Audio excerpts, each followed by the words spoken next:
Պայմանավորվածություն կա դեռ 2022 թվականից, որ պետք է երրորդ երկրների եւ դիվանագիտական անձնագրեր կրող անձանց համար սահման բացվի, այլ բան հիմա թույլ տվեք չասեմ, երբ որ ժամանակը Լավ, մի հարց ժամկետների մասով չէ, բայց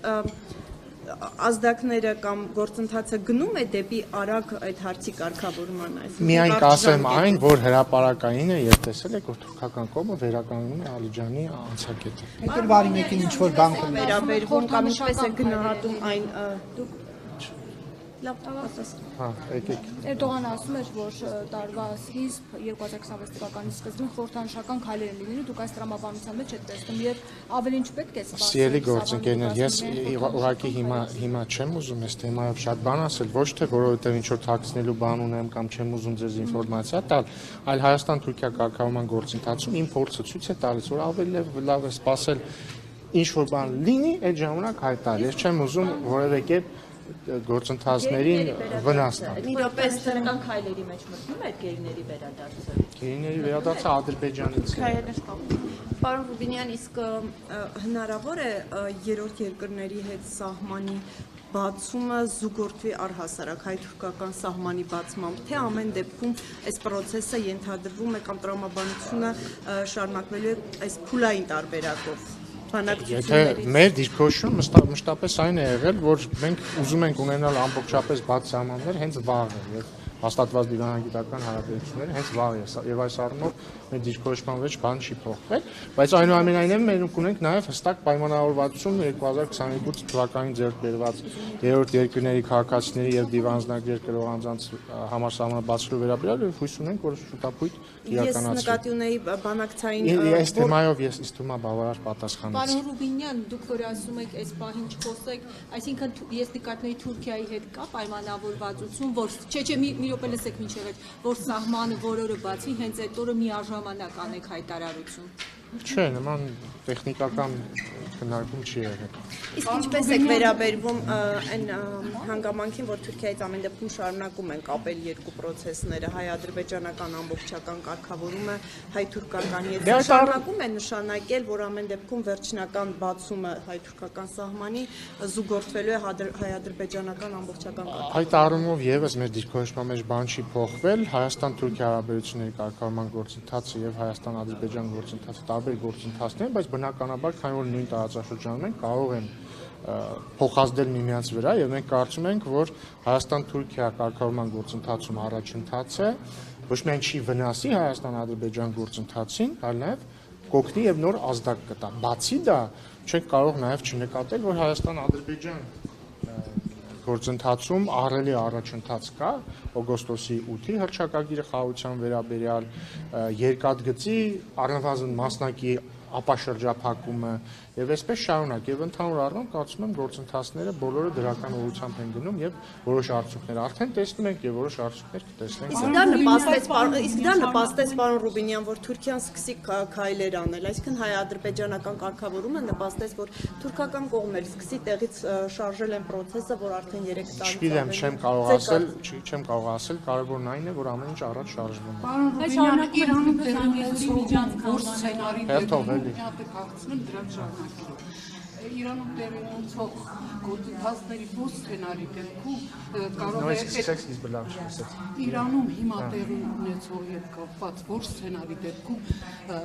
ձեր այդ բոլոր ծրագրերին կսպառնան եւ առհասարակ Հայաստանի անվտանգության կսպառնան։ Իրանի հետ գործընթացների հետ կապված գիտեք, որ մեզ պետք է մեզ հետաքրված ենք, որպեսզի Իրանում իրավիճակը կայուն լինի եւ հույս ունենք այդպես էլ կլինի եւ այդպես էլ կա, իսկ մեր այսինքն ծրագրերի հետ կապված որևէ դեպքում էլ որևէ սպառնալիք չի։ Պարոն Ռուբինյան, Իրանի հետ կապված, քանի որ շատ է խոսում երրորդ երկրների հետաքրքրվածության, հա, մասին, որ ասում են տարբեր երկրներից ազդակներ կան, այս բանին նկատում եք, օրինակ Ռուսաստանը կամ Թուրքիան ինչ մակարդակով են հետաքրքրվածություն ձեռք բերում, կարող է անմիջական մասնակցություն լինել, դե որպես մասնակից, որպես երրորդ։ Եթե նկատի ունեք բիզնես պրոյեկտի մասնակից նման քննարկում չկա, որովհետև տեսել եք օրերս հրապարակվել է նաև փաստաթուղթը, թե ինչ սկզբունքներով է ստեղծվելու TRIP ընկերությունը եւ հիշեցնեմ TRIP ընկերությունը հայ-ամերիկյան ընկերություն է, ոչ հայ-ամերիկա եւ այլ ինչ որ երկրյան, եւ այս առումով այլ երկրի մասնակցություն չի նախատեսվում, բայց եթե խոսում ենք ավելի լայն TRIP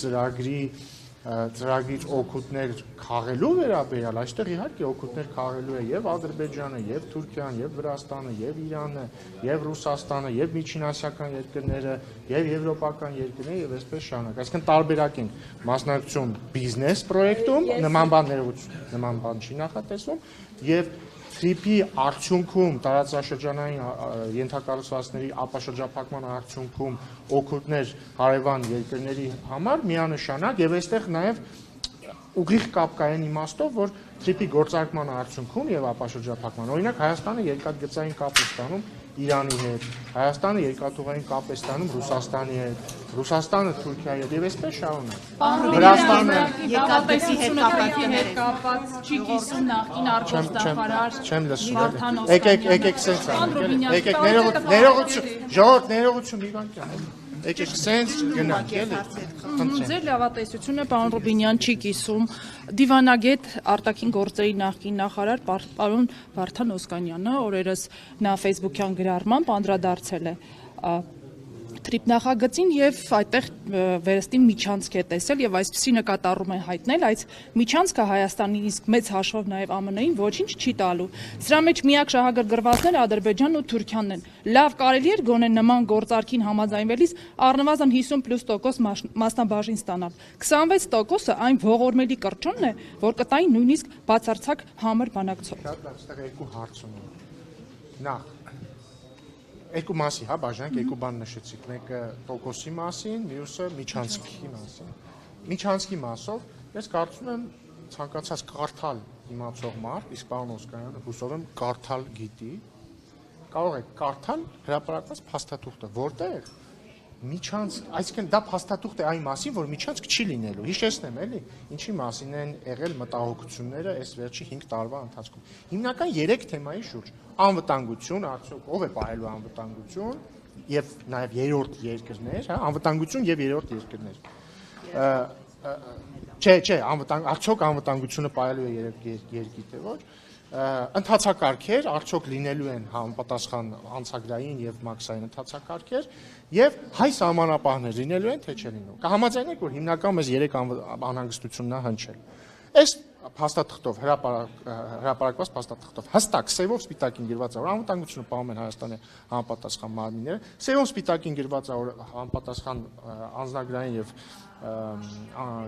մաքսային ընթացակարգեր լինելու են, սևով սպիտակին գրված է, որ հայ սահմանապահները եւ այլ համապատասխան գերատեսչության ներկայացուցիչները ֆիզիկապես ներկա են լինելու համապատասխան անցագրային եւ մաքսային տեղերում։ Մի ընդհատեք էլի, թողեք ավարտեմ։ Հետևա մի 1000 անգամ գրված է, որ ամեն ինչ տեղի ունենալու Հայաստանի տարածքային ամբողջականության, ինքնիշխանության եւ իրազեկազորության շրջանակներում հատկապես կասկածամիտների համար գրված է, որ ինքնիշխան ֆունկցիաները չեն արտապատվիրակվելու եւ այսպես շարունակ։ Այսինքն բաց փաստաթուղթը բոլորը կարող են կարդալ։ Հետևաբար անհնար է այստեղ միջանցք։ Հաջորդը, երբ որ ասում է ինչի 50 գոնե 50% հա վերցնի, բայց իրանք երբ որ գույք պարտքի դիմաց մեր ռազմավարական օբյեկտները հանձնում էին այլ պետության, ինչ են 100%-ը հանձնել։ Կարող բացատրել, ինչ են 100%-ը հանձնել։ Իվարկյան։ Իսկ իրականում եկեք տարբերակենք, էլի։ Ինքնիշխանությունը եւ ինչ որ ընկերության մեջ պետական մասնակցության տոկոսը որևէ կերպ իրար հետ չեն հատվում։ Տեսականորեն TRIP-ը կարող էր 100%-ը ամերիկյան լիներ։ Տեսական դրանից մեր ինքնիշխանությունը կամ իրավազորությունը որը կերպ չէր տուժելու։ Այլ օրինակ ձեզ բերեմ, օրինակ նայեք։ ԶՊՄԿ-ն Զանգեզուրի պղնձամոլիբդենային կոմբինատը։ Հիմա մեր կառավարության օրոք Հայաստան պետությունը, Հայաստանի կառավարությունը փայ է ձեռք բերել ԶՊՄԿ-ում։ Չեմ հիշում քանի տոկոս, էլի ինչ որ, ահա։ Բայց մի քանի տարի առաջ Հայաստանը 0% փայ ուներ ԶՊՄԿ-ի մեջ, բայց դա չի նշանակում, չէ՞ որ ԶՊՄԿ-ն հայկական չէր, այսինքն ինքը մեկը օտարերկրյա կապիտալով, հա, օտարերկրյա ինչ որ ընկերության պատկանող կոմբինատ էր, որը մեկը գործում էր Հայաստանում, Հայաստանի տարածքային ամբողջականության շրջանակներում, Հայաստանի ինքնիշխանության շրջանակներում, Հայաստանի օրենքներով հարկերը մուծում էր Հայաստանին։ Ու տենց հազարատ ընկերություն կա Հայաստանում։ 1000 հատ, բառից բուն իմաստով 1000 հատ ընկերություն կա եւ 2000, 3000 հատ։ Հետեւաբար տոկոսի հարաբերակցությունը ընդհանրապես տեղ կապ չունի։ Հաջորդը ինչի է Հայաստանը 26% ունենալու, ԱՄՆ-ն 74, որտեղ ներդրումներ անելու ԱՄՆ-ն։ Այսինքն, բայց ինչ է ստացվում, հերիք չի մենք այդ TRIP ընկերությունից հարկեր ենք ստանալու, ինչպես ցանկացած այլ ընկերությունից Հայաստանում գործող։ Այսինքն բարձրավոր հարկեր, турքեր եւ այլն ստանալու։ Բացի դրանից նաեւ մենք բիզնես շահույթի մի մասն ենք ստանալու, ինչը շատ լավ է։ Ասում եմ պարոն Օսկանյանի օրոք մեր Հայաստանում ռազմավարական օբյեկտների մի մեծ մաս հանձնվել է այլ պետության 100%-ով, թող հեքիաթներ չպատմեն։ Արդյոք մաքսային ծառայողներին տեսնելու է ադրբեջանցին այդայա։ Ախր այդ հարցը գոյություն չպետք է ունենա փաստաթղթի հրապարակումից հետո։ Սրանից հստակ ոնց ասեմ, փաստաթուղթը բացեք, չեմ հիշում որ մասն է, գրված է, որ Հայաստանի համապատասխան գերատեսչությունների ներկայացուցիչները ֆիզիկական ներկայություն են ունենալու անցակետային եւ մի վարքյանն էլի բան անձնագրային եւ մաքսային կետերում վերջ խնդրեմ Միջև մեր այս փաստաթղթի նշվում է, որ նաև լինելու են այլ գրասենյակ, այլ գրասենյակ չէ։ Ժողովուրդ ջան, front office, back office-ը նորմալ է։ Նախ գրած չի ոչ հայ, գրած է երրորդ կողմի օպերատոր, ավտոմատ չի նշանակում ոչ հայ, կարող է լինել ոչ հայ։ Բայց դա ընդունված ընթացակարգ աշխարհում, ասենք նույն Զվարթնոց օդանավակայանում էլ չէ, երբ որ օրինակ դուք արդեն մոտենում եք օդանավ մտնելուն, ոչ թե բանն է, հայ սահմանապահն է ձեր պասպորտը նայում, այն վերջում բանի հետ, boarding pass-ի հետ, չէ, այլ ավիաընկերության ներկայացուցիչ է։ Հիմա նույն ձևել այս դեպքում trip է լինելու, ինչ որ ժամանակ է լինելու, որ ֆասիլիտացնելու են, բայց այդ front office-ի ներկայացուցիչները չեն որոշելու, իրանք զուտ ֆասիլիտացնելու են, ինչպես Զվարթնոց օդանավակայան, մի վարքան, բայց միևնույն ժամանակ սևով սպիտակին գրված է, որ հայ սահմանապահները ֆիզիկապես ներկա են լինելու բոլոր համապատասխան տեղերով, ասեմ ավելին, նաև գրված է, որ ստուգումների ֆունկցիան պայելու են սահմանապահները։ Պարոն Ռոբինյան, բայց ամեն հալավաս։ Անվտանգային ստուգումների նկատմամբ։ Լավ, կարևոր են կողմից ֆրոնտում։ Այս շրջանակային փաստաթղթի համաձայնությունից հետո են Միացյալ Նահանգներում Թուրքիայում հայտարարեցին էլի այս TRIP-ը անվանեցին Զանգեզուրի միջանցք, հետո ասացին, որ Ադրբեջանին պիտի որոշումները այսպես ասած սրտամոտ լինեն։ Հիմա ուզում հարցնել այդ առաջընթացի մասին ենք խոսում հայ-ադրբեջանական հարաբերություններում, հայ-թուրքական հարաբերություններում։ Հիմա այս տեսակ հայտարարությունները մի տեսակ ապակառուցողական մթնոլորտ չեն ստեղծում, եթե դուք միջանցքի թեման փակում եք։ Դե միջանցքի թեման փակված է, չկա միջանցքի թեմա, մեր տարածքում էլ Զանգեզուր անվամբ տարածքային միավոր գոյություն չունի, մենք չգիտենք այդ Զանգեզուրն ինչա, Զանգեզուրի միջանցքն ինչա, մեր տարածքում TRIP նախագիծն է գործելու, այլ բան չունի։ Բայց ամեն դեպքում հարցեք, այդ ընկերությունը, որ ստեղծվում է 75% ունի, չէ՞, որևէ ընկերության մեջ 75%-ին չի կարող վերահսկել, 74%-ին չի կարող վերահսկել 26% ունեցողը։ Լավ հարց եք տալիս, ներողություն, հարցը հասկանալի է, լավ հարց եք տալիս, տեսեք։ Նախ էլի առանձնացնենք, էլի երկու բան, ընկերության մեջի փայատերեր եւ ընկերություն-պետություն հարաբերություններ։ Հայաստանում կան բազմաթիվ ընկերություններ, որոնց մեջ Հայաստանի Հանրապետությունը ունի 0% փայ, 0%։ Բայց դա չի նշանակում, որ պետությունը այդ ընկերությանը չի վերահսկում, որովհետեւ այդ ընկերությունը, եթե Հայաստանում ռեզիդենտ ընկերություն է, ինքը համապատասխան փաստաթղթերով գրանցված է, ինքը հարկեր ամուծում, ինքը ենթարկվում է Հայաստանի օրենքներին, ներողություն էլի։ Ինքը գործում է ըստ Հայաստանի օրենսդրության, իրավազորության շրջանակներում։ Նույնիսկ եթե Հայաստանը ունի 0% փայետ է։ Հաջորդը Ինչպես հեծներ ու բայց օրինակ կարողանաք վերցնել ինչպես հեծը վերցրեցիք։ Մի վարքան էլի, բայց ինչ վերցնել։ Չէ, օրինակ եմ ասում։ Հեծի, ես միտքս ավարտեմ նոր էլի։ Ոչ միայն ինչպես հեծներ, ինչպես հեծներ, ասենք Հարավ-Կովկասյան երկաթուղիները, նույն ԶՊՄԿ-ն մինչև այն պահը, երբ որ մենք փայ ունեցանք, չգիտեմ, էլի կան 1000, այսինքն եւ օտարերկրյա կապիտալ տալով եւ ոչ օտարերկրյա կապիտալով հազարավոր ընկերություններ կան Հայաստանում, որտեղ երկիրը չունի փայ, բայց պետությունը իր կարգավորիչ դերը բնականաբար տանում է։ Սա այսինքն անկախ ամեն ինչից այնտեղ 26%-ա թե ինչ է, մեկը պետությունը իր կարգավորիչ դերը ունի, հաջորդը։ Բացի դրանից կա արդեն բիզնես կառավարում։ Այդ բիզնես կառավարման մեջ արդեն քանի որ Հայաստանը կառավարություն ունենալու է 26%, ինքը բիզնես կառավարման մեջ էլ արդեն իր ասելիքը ունի։ Ոչ թե ինքնիշխանությանը վերաբերող, այլ բիզնես կառավարման։ Բացի դրանից ֆիքսված է, որ հատկապես կարևոր հարցերում դրանք պայմանագրում արդեն առանձնացված կլինեն որպես հատուկ կարևորության հարցեր։ Այդ դեպքում նույնիսկ այդ 26% փայ ունենալու դեպքում բիզնես որոշումներ կայացնելու հարցում, բայց այն բիզնես որոշումներ, որոնք ինչ որ առնչություն ունենալու են Հայաստանի ինքնիշխանության շահերին, ասենք։ Այդ օրինակ դա անհնար է առանց այդ 26% ունեցող փայատերի, այսինքն Հայաստանի։ Նույնիսկ եթե ինքը մենակ 26% ունի, այդ բոլոր հարցերում ինքը ունի, այսպես ասած, վետոյի իրավունք։ Այսինքն առանց իր համաձայնության, առանց մեր համաձայնության դա տեղի չի ունենալու։ Ֆիքսվելու է փաստաթղթով որևէ պարոն Ռուբինյան, որ Հայաստանը ունենալու է այդ։ Բա գրված է, չէ։ Հրապարակված փաստաթղթում կարևոր հարցերում դա հրապարակված փաստաթղթում գրված է։ Իսկ ինչ վերաբերում է հեծին, հեծը նկատում եմ այստեղ էլ որ չէ, բայց հեծի դեպքում դեռ ռազմավարական ինքը նշանակության բան է, ինչ ասեմ, ենթակառուցվածքա, այդտեղ ինչ այլ հարցեր։ Չեմ կարծում, որ այստեղ այդպիսի հարց առաջանում։ Պետությունը ունենալու է այդ հետ կապված, Փաշինյանն էլ ասեց, որ երկաթգծի կառուցման այդ հատվածը, ասել են, որ ողջամիտ ջանք։ Որ հատվածը։ Այն հատվածը Երաս Սադարը։ Այո, այդ հատվածը ասել եք, որ ողջամիտ ջանքերում պետք է։ Եվ Ախորիկ Երեք պարզապես որոշումը հասկանամ, կա ռուսական կողմից դու պատասխան եք ստացում Հայաստանի իշխանություն, կա որ պատասխան կառուցել են, թե մենք ենք ամեն դեպքում։ Եթե չեմ սխալվում, մի 2-3 օր առաջ էր վարչապետ Փաշինյանի հետ ճեպազրույցում այս հարցը տվել եք եւ նաեւ ասաց, որ սպասում ենք, որ հնարավորինս արագ սպասում ենք պատասխան։ Այս մի քանի օրվա մեջ ես նորություն չունեմ։ Եթե հայկական կողմը ներդրումներ անմիջական նշանակի է, որ կառավարումը ռուսական ընկերությունից վերցնում է Հայաստանը։ Չեմ կարող ասել, չգիտեմ։ Այսինքն որտեվ ես այդ թեմայի մեջ խորացած չեմ, էլի անգամ։ Շարունակելով Թուրքիայի գործնախարար Հական Ֆիդանը ասում, որ Փառք Աստծո տեսնում ենք, որ Զանգեզուրի միջանցքի կյանքի կոչվել է նաև Ադրբեջանի ուզածով։ Դե նոր պատասխանեցի այդ հարցը։ Ասել ենք այն կարևոր է միջին միջանցքի համար եւ ասում է, որ տեխնիկական մի քանի հարցեր։ Նոր պատասխանեցի ըստ էության հարցին, բայց նորից ասեմ, էլի։ Նախ խոսքը թրիփի մասին է, եթե չեմ սխալվում, Թուրքիայի արտգործնախարարը ինքն է ասել, որ մենք թրիփ ենք անվանում եւ ճիշտ է ասել եւ ընդհանրապես բոլորը պիտի թրիփ անվանեն, որովհետեւ ես կարծում եմ ԱՄՆ նախագահ Դոնալդ Թրամփի ներդրումը այս պատմական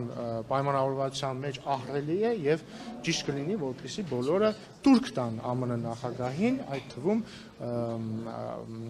հիշատակելով իր անունը այս նախագծի մեջ, որը մի վարքյան ոչ միայն Ադրբեջանի ուզածով է լինում, այս նախագծի լավ որն է, որ սա Հայաստանի ուզածով է, Ադրբեջանի ուզածով է, բոլոր հարևանների ուզածով է, որտեղ պարզ է, որ եթե բոլոր ենթակառուցվածքները ապաշրջափակվում են, դա ձեռք է տալիս եւ Հայաստանին, եւ Ադրբեջանին, եւ բոլոր հարևաններին։ Նկատի ունեն Ադրբեջանի ուզածով այն, որ Հայաստանը չվերահսկի։ Բայց ինչ գիտեք, բայց դուք ինչ գիտեք, որ բայց դուք կարող եք, չէ՞, բացել,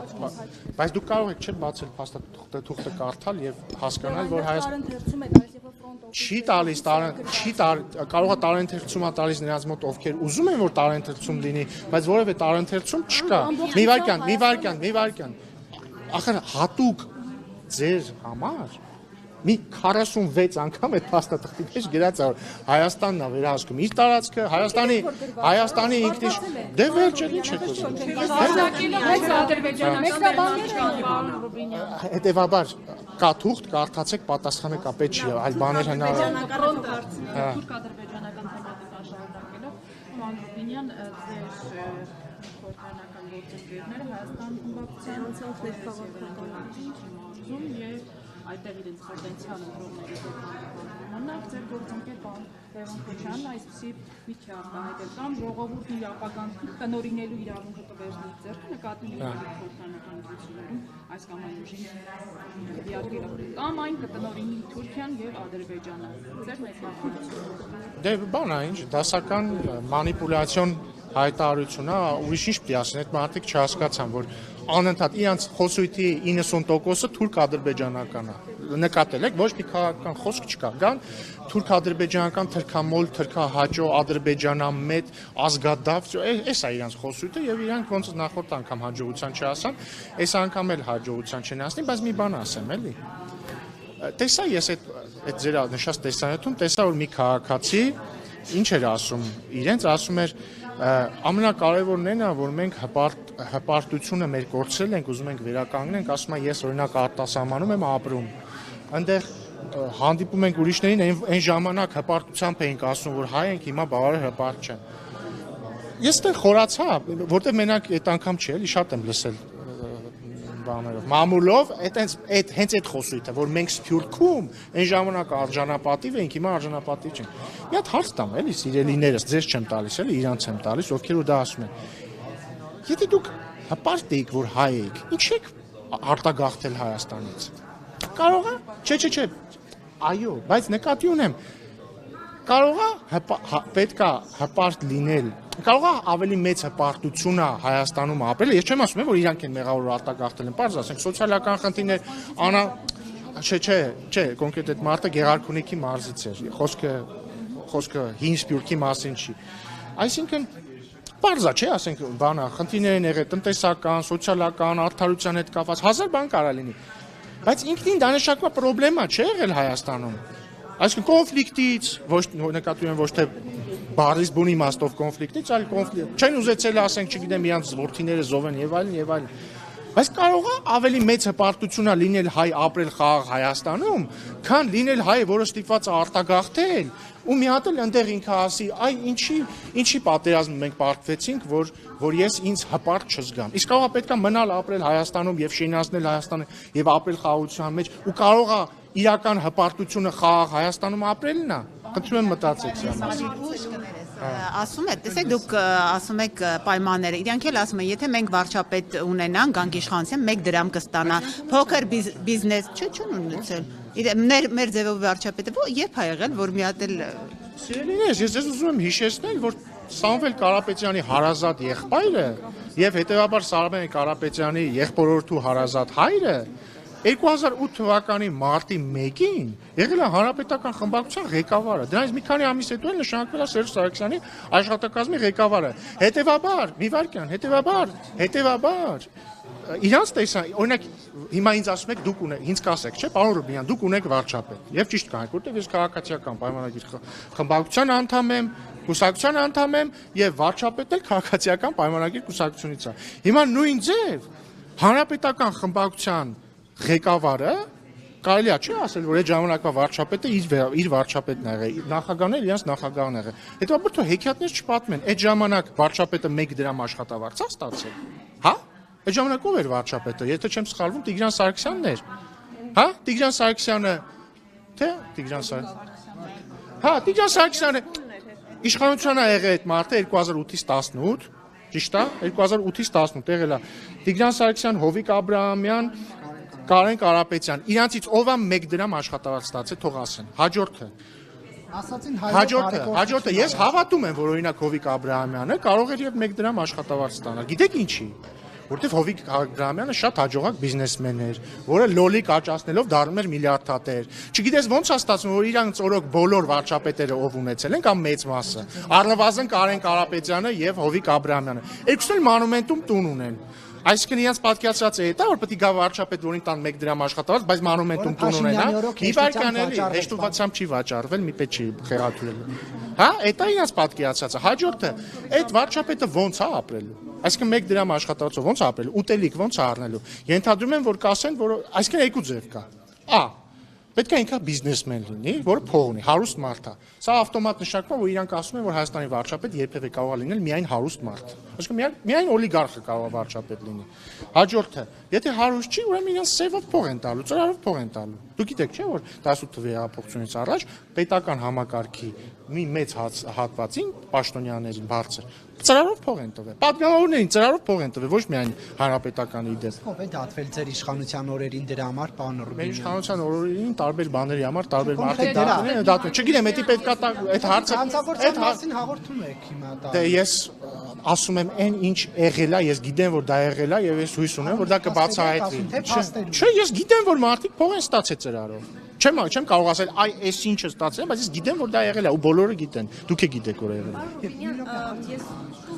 Պարոն Ռուբինյան, տեսեք, այս պարգևավճարների թեմայով ասում են օրինակ ազգային ժողովի նախագահ, ասում են պետական կառույցից կթողնեն, կգնան մասնավորում կաշխատեն, որովհետև այնտեղ բարձր աշխատավարձ է։ Հա, հիմա ձեզ որ մասնավոր ընկերությունում 5-6 միլիոն դրամով օրինակ աշխատանքի կընդունեն։ Ես 5-6 միլիոն դրամ չեմ ստանում։ Չէ, դա լավ, 3 միլիոնով որ 3 միլիոն եմ ստանում։ պարգևավճար։ Չէ, բայց դուք ես ամսական 3 միլիոն աշխատավարձ եմ ստանում։ Չէ, պարգևավճարի մասին է խոսքը։ Չէ, բա ասում եք, որ ընկերությունում 6 միլիոնով կընդունեն։ Ընդհանրապես պատահական թիվ եմ ասում, բայց պատահական թիվ պետք չի ասել։ Լավ, 3 միլիոն դեկտեմբերի, մի րոպե։ Հարցս հետևյալն է, դեկտեմբերին ստացած պարգևավճարի չափով, որը ըստ մամուլի 3 միլիոն է։ Ձեզ որ մասնավոր ընկերությունում կվերցնեն աշխատանք։ Ունեք որ այդքան պարգևավճար տան։ Չէ, որ բայց ախր հիմա դուք դասական մանիպուլյացիա եք դուք փորձում եք տպավորություն ստեղծել մարդկանց մոտ, որ ես ամսական 3 միլիոն աշխատավարձ եմ ստանում, բայց չէ, ասում եմ դեկտեմբերին ստացած հիմա ավելի ճիշտ առանց մանիպուլյացիայի մի վարքյան էլի, առանց մանիպուլյացիայի կթողեք ավարտեն։ Չէ, որովհետև սխալ եք սկսում։ Կթողեք նախադասությունս ավարտեն։ Չէ, եթե դուք կթողեք նախադասությունս ավարտեն։ Հիմա առանց մանիպուլյացիա մանիպուլացնում, պարոն Ռուբին։ Գնամ ես։ Այսինքն հարցին գնահատական է տալիս։ Հիմա առանց մանիպուլյացիա։ Կներեք, ես չեմ մանիպուլացել, ես դեկտեմբերի Քո հարցը չէ։